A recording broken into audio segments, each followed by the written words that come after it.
My name is Jonathan Becker, and this is Revealed Through Masking, a podcast created with the intention of sharing what I've learned over the past 3 decades as a master mask maker, master teacher of performance, performer, director, maker, and guy going through a never-ending existential crisis. This podcast is intended for actors, dancers, teachers, mask makers, sculptors, theater creators, storytellers, poets, artists from all walks of life, and those who like looking beneath the surface, or better said, those who wish to unmask the world around them to gain insight. Hopefully, I'll be able to share clearly with you some valuable information and the poetry that has led me to a greater understanding. The mask, of course, will always be the vehicle from which those understandings come.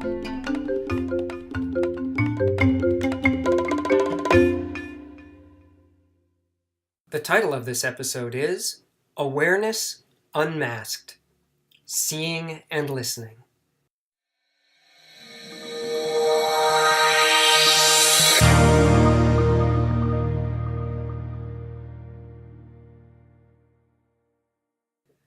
Several years ago, I was invited to teach and work with young performers in China. On this trip, I had an experience in the classroom that has stuck with me through the years and has in many ways helped to create a far more effective teaching practice.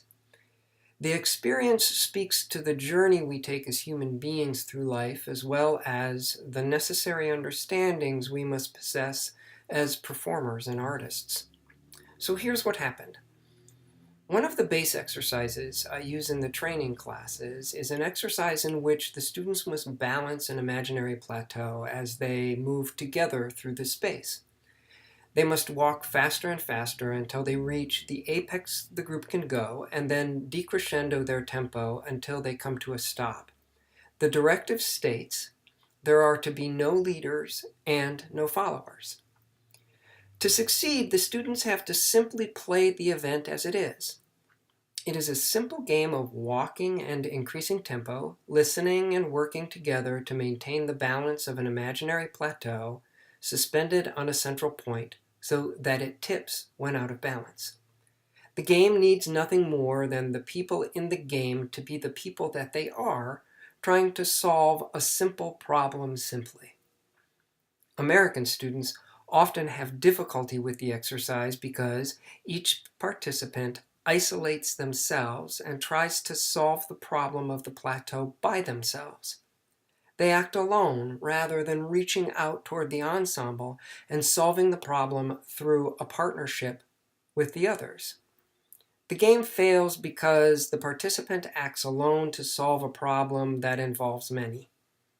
It could be said each person is the leader and never following. It's a cultural issue. As Americans, we tend to isolate and act alone. We move through the world with self-interest as the primary. We compete to win. The goal is to be the best. I've heard this referred to as a culture of me. It's an all-about-me state of being. The Chinese students presented the opposite problem on the plateau. As a culture, they exist as part of the collective rather than as a group of individuals. It was difficult for them to begin and then navigate the growing changes on the plateau because they left out the information possessed by each individual, or they chose to ignore personal needs in the solving of the problem. The students acted only as a collective, no individual input, and so the tempos never changed. The rhythmic life of the exercise died. Decisions couldn't be made because the self was not being considered in the overall objectives of the game. Or, said with the directives of the game, everyone was following and no leaders emerged. In order for the exercise to succeed, the students must act alone and together at the same time. Everyone is at the same time leading and following. And so now on to the reason for the podcast and the questions that we will pursue answers to and why this podcast is called Awareness Unmasked, Seeing and Listening. What does it mean to be aware? What is one supposed to be aware of? How does one become aware? How does one use the knowledge gained through a state of heightened awareness? And what does seeing and listening have to do with it all? What does heightened awareness and this idea of alone and together have to do with masks? I'll proceed with this podcast in 3 sections. I'll touch very briefly on the concept of alone and together in daily life, and then I'll move on to the mask and actor training and how it helps to build awareness through our theme, and then very quickly wrap it up. In life, we act alone, but must consider others. We create rules and structures so that our actions do not adversely affect another or society as a whole, or so that our actions support and uplift. In our relationships, we struggle to find balance between our needs of self-interests and our needs and interests of the other, and what all of that looks like when we are one with another. Certain cultures consider their personal journeys to be connected to and part of the life of their ancestors. Here, people move through life as an individual, but also as a representative of the life's work of those who have passed before, in the act of making a world for those who have yet to come. They are at once alone, yet part of others from the past, the present, and the future. In our families, we are alone, yet together. Many of us know the feeling of having grown up and yet treated the same as if we were children when our families are together. Here, the feeling of being alone is great, and yet we are still part of the others. I could go on with examples of how we interact with those we are together with all day and yet remain alone on the journey we take. Understanding how to be alone and together is at the foundation of finding balance and harmony in all aspects of life. It seems to me this is the central point to all philosophical belief systems. So what does the idea of being alone and together at the same time have to do with acting or art, you ask? Well, let's look at actor training and this concept of being aware. As always, I will begin with the neutral mask. As covered in previous podcasts, the neutral mask is intended to heighten an awareness of self. The neutral mask also awakens a heightened awareness of the space or the world around the performer. The exercises of the neutral mask in the beginning are focused on the mask's journey through vast imaginary landscapes such as a never-ending beach, a mountain, a jungle, or a desert. In the exercises, the actor is admonished to create vivid, complex imagery of landscapes that the mask can take a mimetic journey through. Because neutral mask is in the world for the first time, it has no past upon which to create opinions or emotional responses from. Neutral mask only moves forward, driven by each singular discovery. The discovery becomes the next, and leads to the next, and so on. In the beginning stages, the student improvises their way through each landscape. Eventually, the journey becomes set as a piece of repeatable action. This means that the student must compress and define each moment, each discovery, down to a very economical series of discoveries. The journey is structured as follows.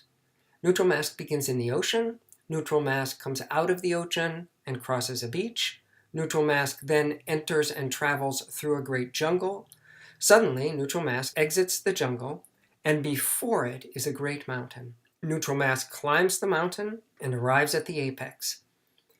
At a great distance, neutral mask can see a vast desert. Before the desert is an open grassland, and at the bottom, just before the grassland, is a river. Neutral mask climbs down the mountain, crosses the river, goes through the grassland, walks through the desert, and the sun sets. Each section of the journey is worked on separately and then in groups. When it is time to put the entire journey together, the students are broken into smaller groups and asked to go through the personal journey they created, but to be aware of the others as they also are going through their journeys. The individuals are asked to be aware enough of the work of the others so that everyone is making the transitions between landscapes at pretty much the same time and also ending their journeys at pretty much the same time. They are to be alone and together. Because of the together part, the student is forced to refine their personal work. They are forced to simplify. They are forced to clarify. The student must boil down every part of the work so that they are only engaged in the actions essential for communicating, and at the same time experiencing the journey. The being alone and together in this exercise admonishes the student to observe their work while at the same time engaging in it. Because the mask must be present, the student must then be engaged in actual discovery. Said another way, the mask must discover and allow that discovery to lead it forward. All the while, the student is under the mask, supporting it and simultaneously aware of all the other technical aspects of the event itself. As Dan Bruhl observed, awareness allows us to get outside of our mind and observe it in action. To succeed in the journey, the student must be aware of the discoveries and how each one leads to the next, the relationship of the mask to the audience, the creation of a vast journey that is always moving forward, even though the actor must at times work in a very limited amount of space, the body and its relationship to forces of resistance, moving through water, climbing up, climbing down, and so on, the rhythmic build of the journey, and how that rhythmic life authentically relates to each particular landscape. In this list are the components that make up the art of acting, the mechanics of acting, and the foundation of how to apply the personal to everything that follows. When the neutral mask work is finished, the students move on to the larval masks. Here's where the semantics of seeing and listening enter into the playful support of the mask and our theme of awareness. The larvals create huge limitations for the actors as regards to sight. There's little to no peripheral vision, and the actor's sight is often extremely limited beyond that. In order to communicate with the other actors on stage, there must be a heightened listening environment present, and the action must slow down. The extra time taken must be justified through the play of the actor. In this case, one's awareness of self, the audience's impression of what they see, and developing relationships between the masks provides fodder for the justification of everything that transpires. The problem of the masks become the problems of the characters. Or it could be said that the problem of the actor not being able to see might translate into the mask not being very cognitively developed, thus requiring a lot of extra time to figure things out. And the other actors playing alongside the actor that cannot see must take more time between actions and reactions so as to allow for the other to respond. With the larvals, the actor has to use their self-awareness to bring the mask to life and drive the play while simultaneously being profoundly aware of the other masked actors present, since only one mask can play an action at a time. Action causes reaction, reaction causes action, and so forth. Oh, and while this is going on, the actors are sharing the mask's discoveries of the world and the other masks they are with the audience. Because of the challenges of the larval masks, awareness must now be heightened to a theatrical level. Time now becomes theatrical time, and the physical reach of the energy needed to gather all of the information needed from the other masked actors and the audience must be extraordinary. Once done with the larvals, we move to the character masks.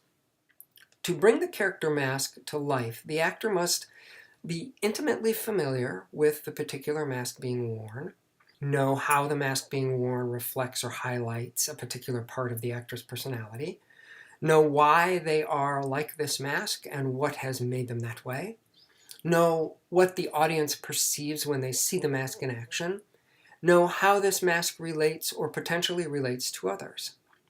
The alone part is the awareness of self, the understanding of one's perspective and why that perspective has developed in the way that it has, and then how one is using that knowledge to support a given mask.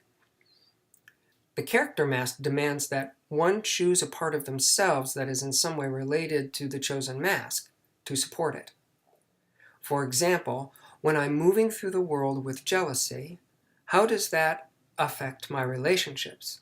How do I see the world? What I want, how I want it, how I hear what I'm listening to, and how my actions are colored through living from a place of jealousy first.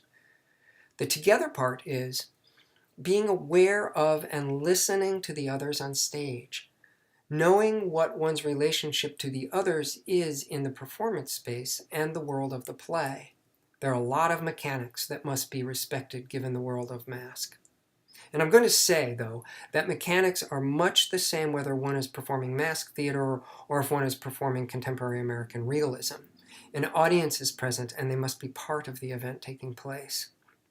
The together part is knowing one's physical relationship to the audience and how one must engage in the process of shared discovery so that the audience's experiences through the characters, the story being told as if it were their own.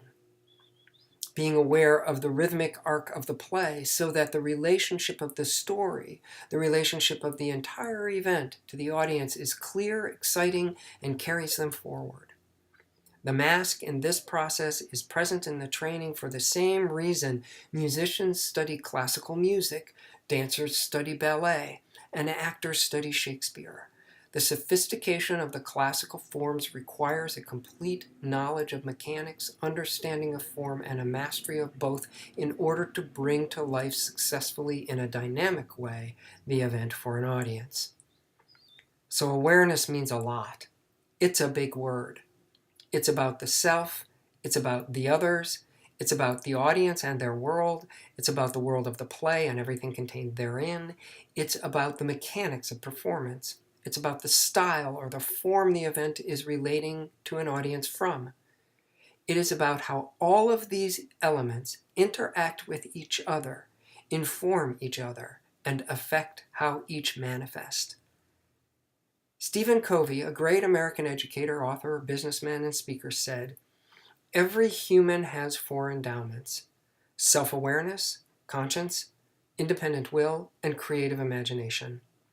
These give us the ultimate human freedom, the power to choose, to respond, to change. And so each character must as well, except that the characters we play lack complete self-awareness, conscience, and thus their independent will and creative imagination is affected by their shortcomings. Choices then become flawed, and change is not always possible for the best. But this is why we tell stories. The mask represents the universal. Through it, we meet our own humanity as it plays out the humanity of others. Or, as Louis Armstrong said, what we play is life."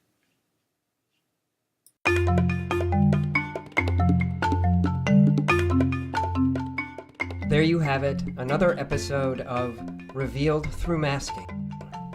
If you're interested in acquiring a mask, visit theater-masks.com. The studio can be found at www.theater-masks.com. If you're interested in a workshop, visit the North American Laboratory for the Performing Arts. The schedule for current workshops can be seen online at www.thenalpa.com. That's THENALPA.com. Special thanks to Purple Planet Music for providing the music in the podcast, and a special thanks to my mom, because one should always thank their mother.